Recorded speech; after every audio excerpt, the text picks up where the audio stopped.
Well, let's deck some halls.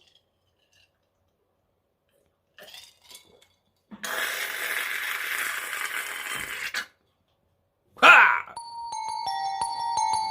It's Drewski McGillicuddy's Found on Christmas, a Found in the Wild video.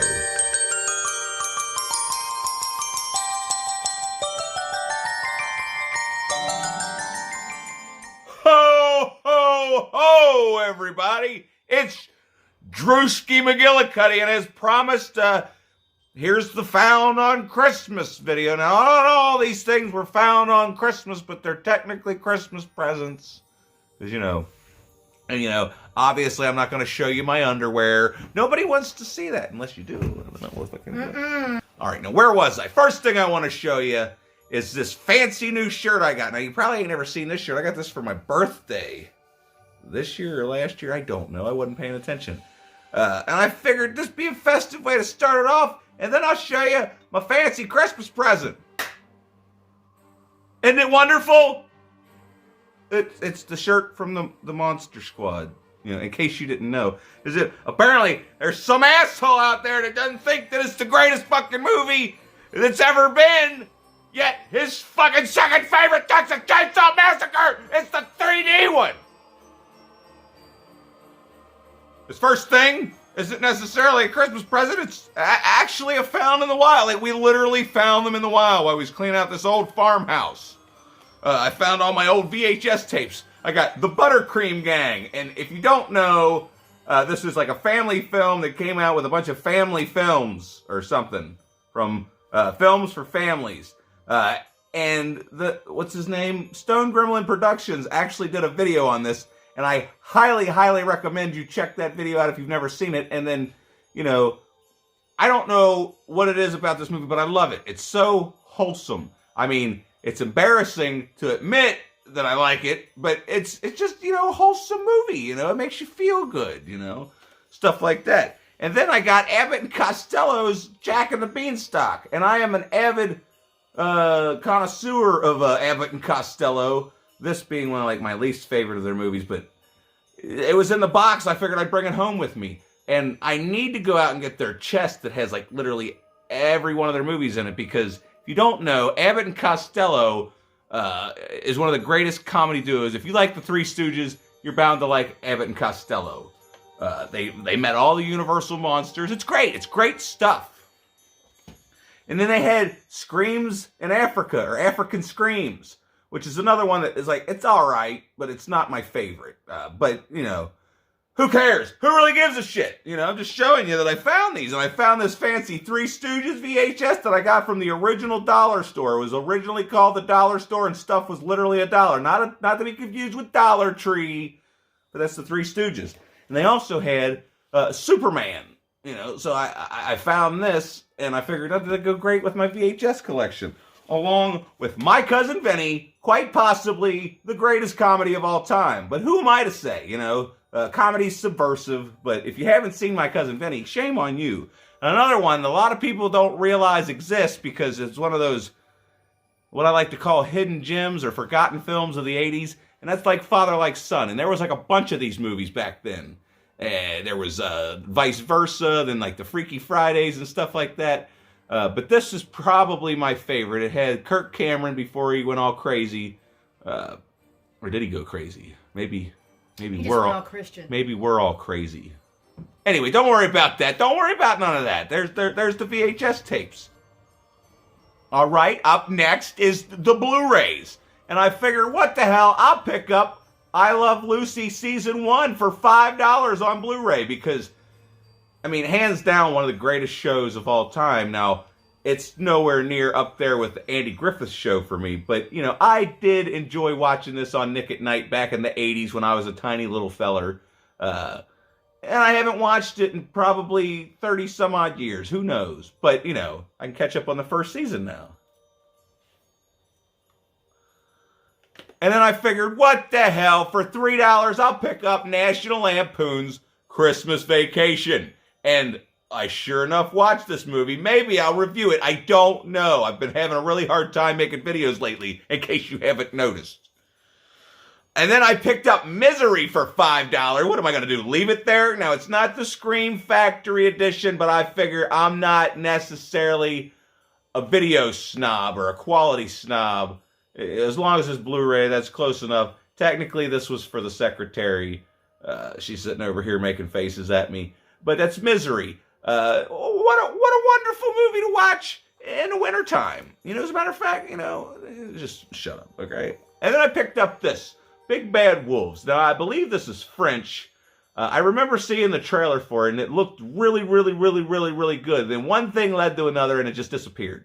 And I never got to watch it. And if you notice, it's got that little Magnet logo at the bottom. And anytime Magnet puts their name on something, that it's, worth your time, except for ABC's of Death. I will never understand how Magnet put their name on that piece of shit. But Big Bad Wolves, I heard great things. One of these days when I feel like reading subtitles, we'll sit down and watch that.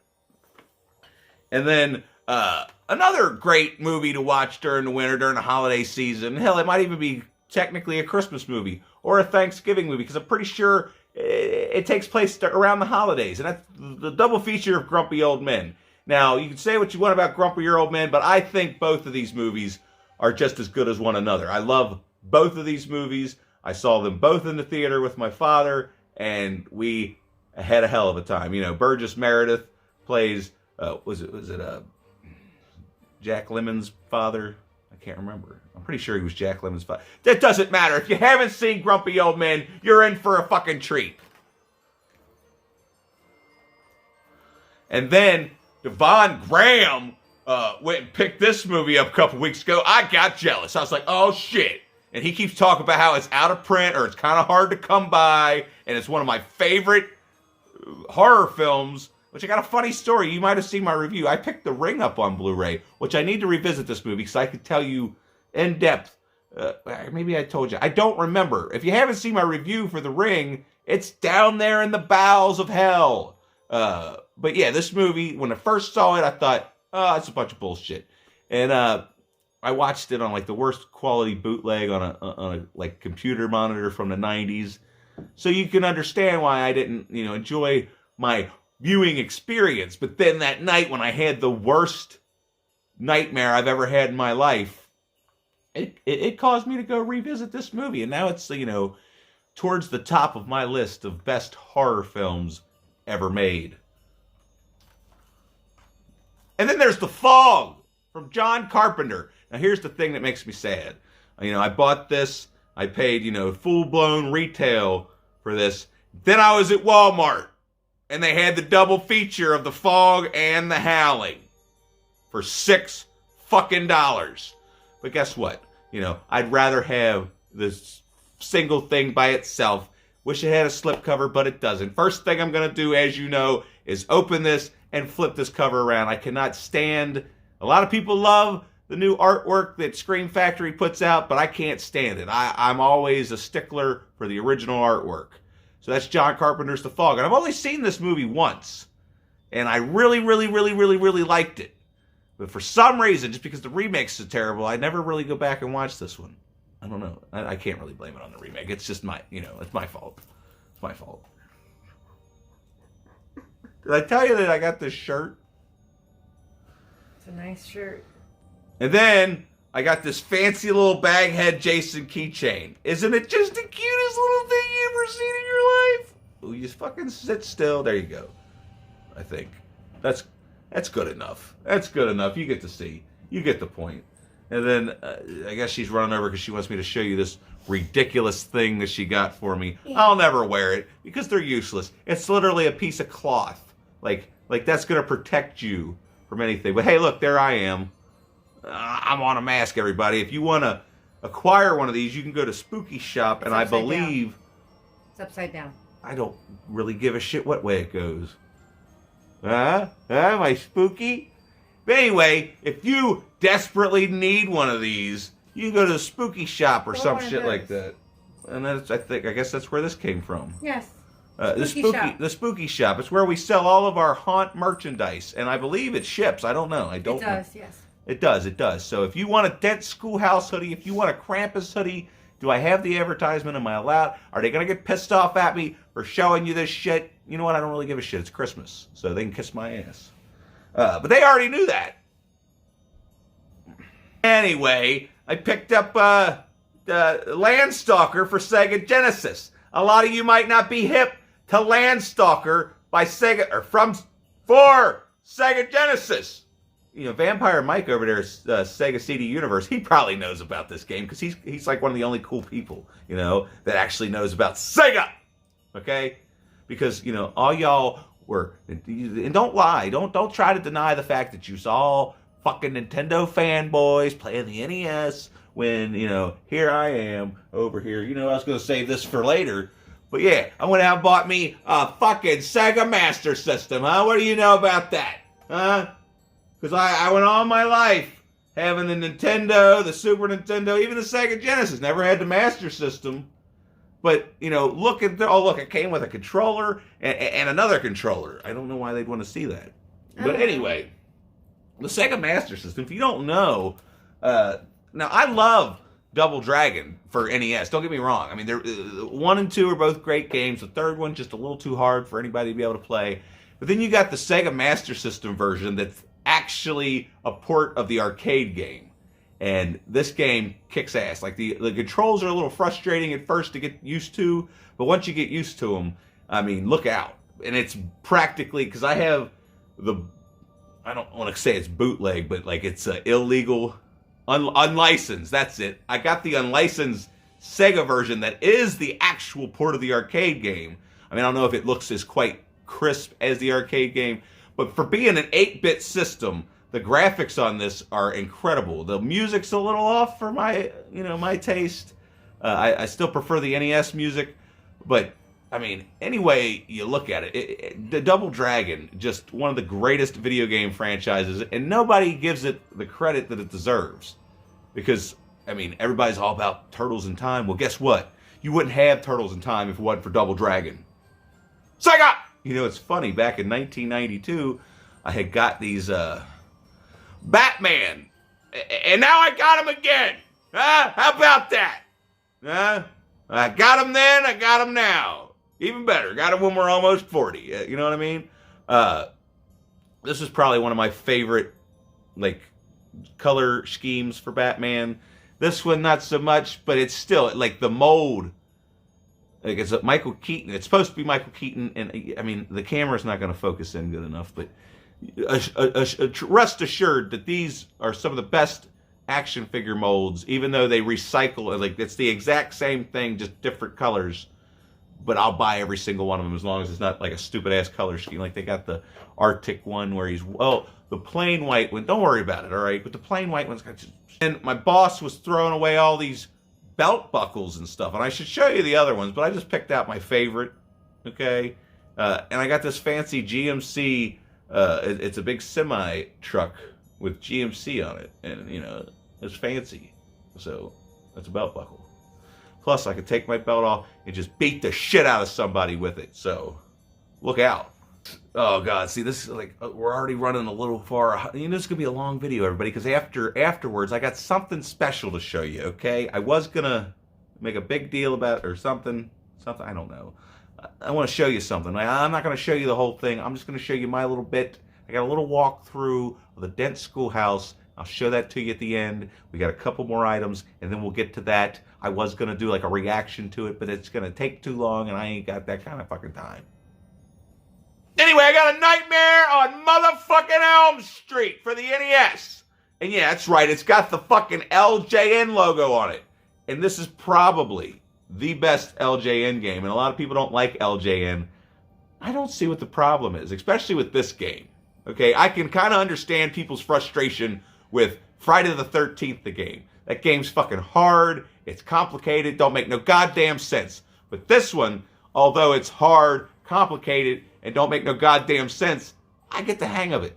I've actually came close to beating this game without Game Genie. But most other games for NES, I had to use Game Genie because they're too goddamn hard. Now this game's pretty goddamn hard, but if you just figure out the, you know, flow of things, it's not too bad, especially if you've got more than one player. You just have to communicate and make sure you're not going too far ahead so that your second player isn't falling into the pits or missing their jumps or just getting bombarded by spiders with Freddy Krueger heads. But yeah, if you've never played this game, I mean, this was pretty pricey, but it was well worth the price because I'm going to have hours of fun with this game. And if you've never played this game, don't listen to the angry video game nerd. Guy's just he's just an angry video game nerd.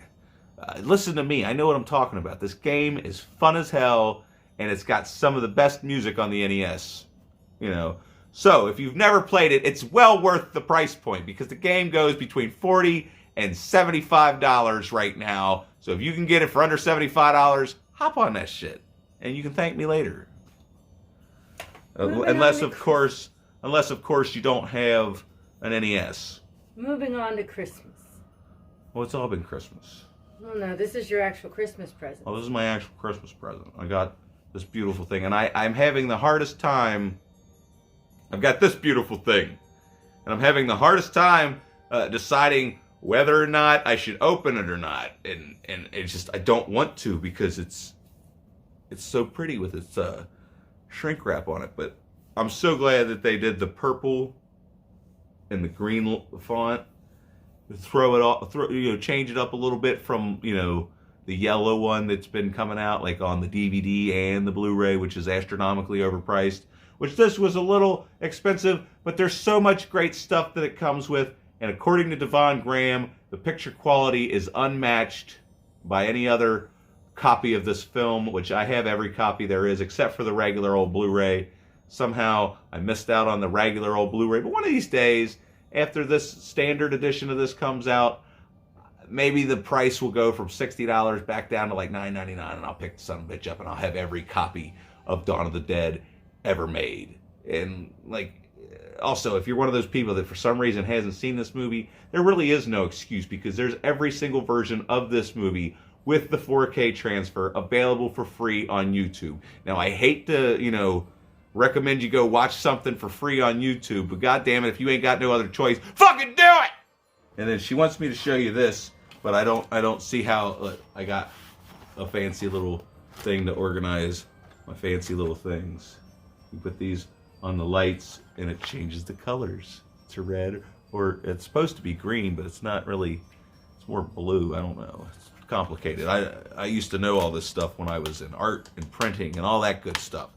I keep looking over here when I should be like, look, all right, I don't know where I'm looking. I haven't made a video in a while. I'm out of practice, okay? All right? Now, prepare to be jealous, especially if you are a legitimate horror fan or a legitimate slasher fan, because I've got the Holy Grail.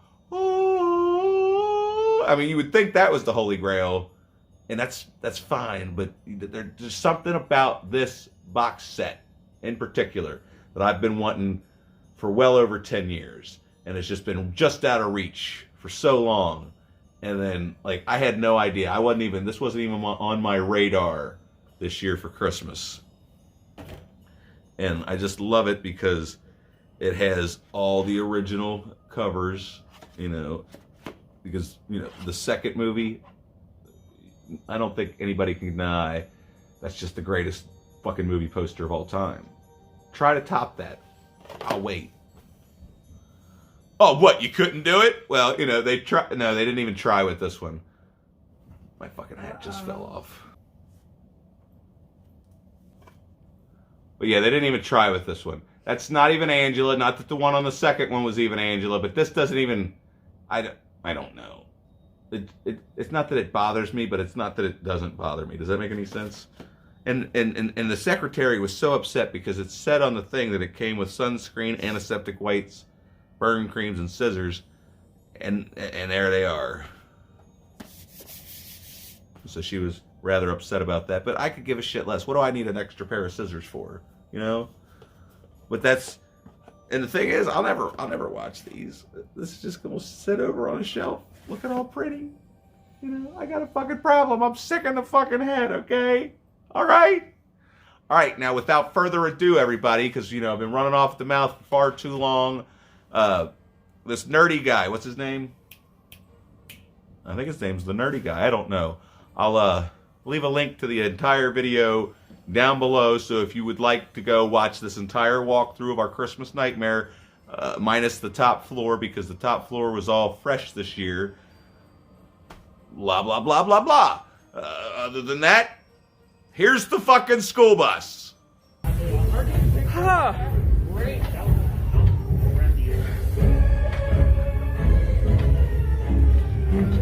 Do I go around or I go in? Oh!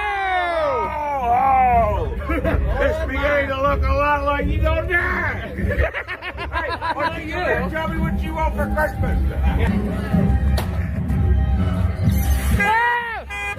I'm gonna deck your halls and bounds of holly! You better check under the Christmas tree when you get home. I know what I'm gonna leave you a Yule log!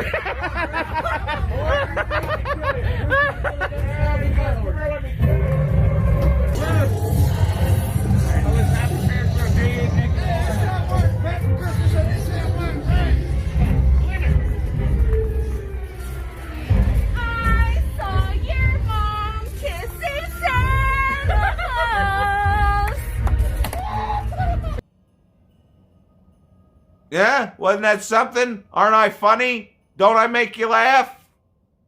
Alright, anyway, don't worry about that. Worry about liking this video if you liked it. Subscribe if you're new here, and I'll eventually get back to it.